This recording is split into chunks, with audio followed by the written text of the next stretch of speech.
Kemarin aku paling membela biar berhasil. Bu, jadi kan kemarin Ibu Ana Kumari beberapa bulan lalu menyerahkan alat tenun songket gedongan yang dimiliki selama 3 generasi ke museum. Bisa diceritakan dong, kenapa kita dengan ikhlas mengasihkan alat tenun itu ke museum? Gimana? Tadi sama, jadi kenapa Mama ikhlas memberikan gedokan itu dan cak mana ceritanya? Saya kan kalau saya memberikan sesuatu itu saya dari lubuk hati saya yang paling dalam saya ingin menyerahkan itu karena alat itu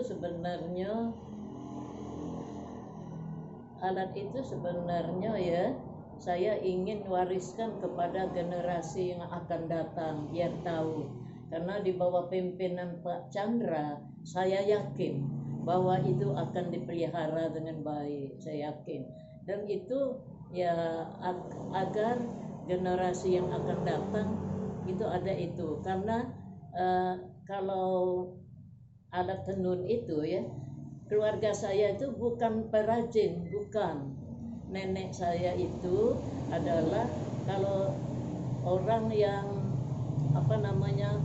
paling demen dengan adat istiadat. Kalau zaman dulu gadis-gadis itu harus punya kegiatan, apakah bertenun, apakah menyulam atau menjahit. Nah, mungkin bukan mata pencahariannya. Seperti nenek saya, nenek saya bikin songket untuk dipakai waktu dia kawin. Walaupun nanti pengantin laki-laki akan memberikan songket, tapi dia harus punya sendiri. Nah setelah kawin tidak nenun lagi, dia disimpan. Nanti waktu ibu saya lalu ibu saya juga sebelum ibu saya kawin, ibu saya nenun songketnya masih ada dengan saya. Nah nenun itu setelah dia kawin dia simpan, tidak lagi.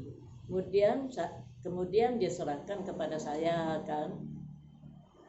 Nah karena itulah di saat itu saya lihat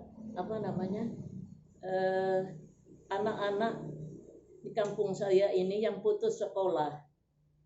Karena putus sekolah, bagaimana saya membantunya?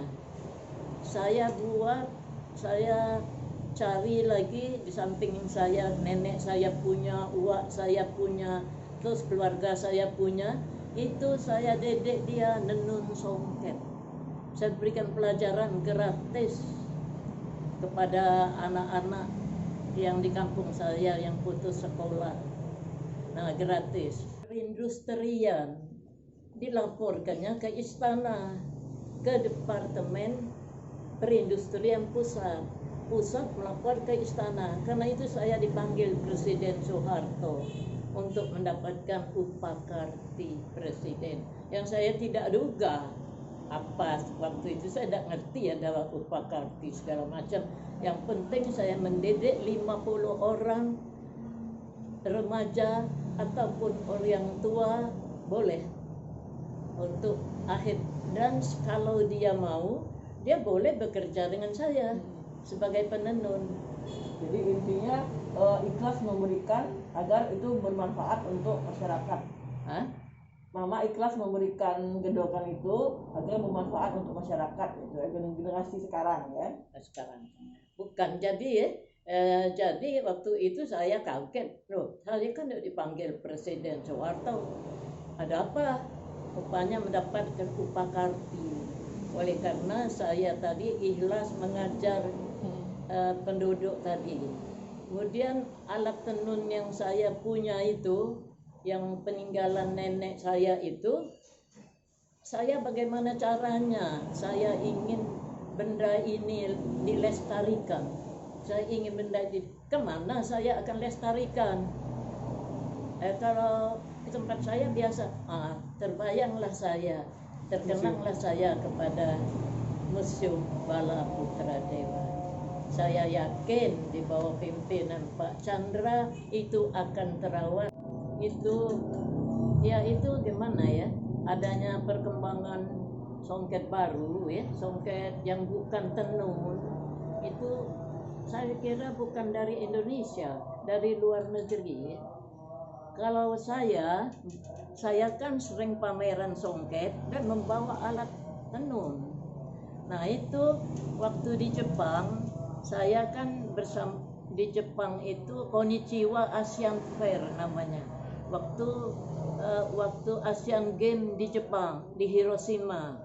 Jadi saya bukan diutus Palembang, bukan, diutus oleh Kementerian Pariwisata Pusat, YOP-AP. Nah, YOP-AP itu nelpon saya kenalnya karena saya dapat upah karti itu, kan banyak menteri yang datang. Nah, jadi YOP-AP nelpon minta ke Jepang, katanya nanti saya kirim orang saya dan orang Jepang dikirim ke sini. Orang Jepangnya betul dikirim di sini. Nah, itu saya lihat waktu saya di sana, saya lagi demonstrasi, ada yang kelihatannya mau ngambil motifnya kira-kira. Nah, itu saya mainkan dia. Yang seharusnya saya isi, saya putuskan. Yang seharusnya ini saya kerjasama dengan Dinas pengembangan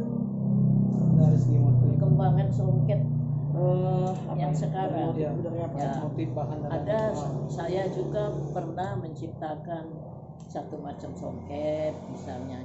Ada juga perkembangannya makin maju, tapi kalau sekarang saya nggak habis pikir ya, kenapa pemerintah kenapa ada songket dari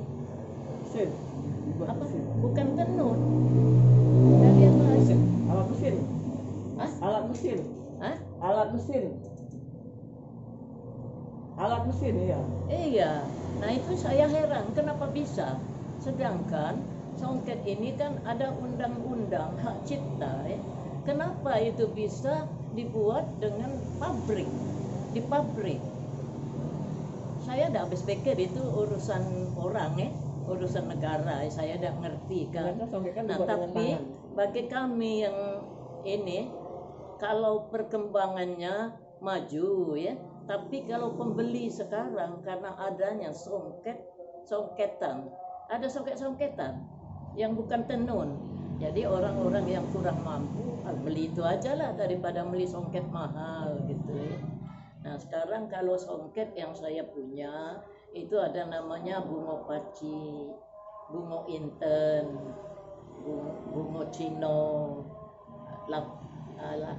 namanya lagi macam-macam, tretes mider.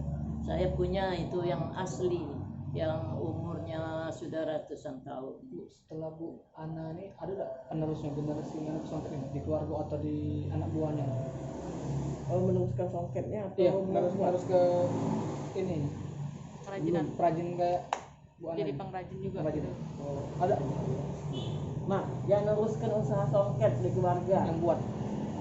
Kalau yang meluruskan tenun ada keluarga, tapi kalau anak-anak saya seninya, Kalau kita bukan songket kerajinan. Kalau keluarga yang lain iya ada banyak.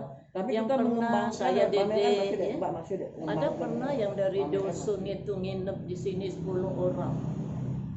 Dari pondok, dusun pondok 10 orang nginep di sini.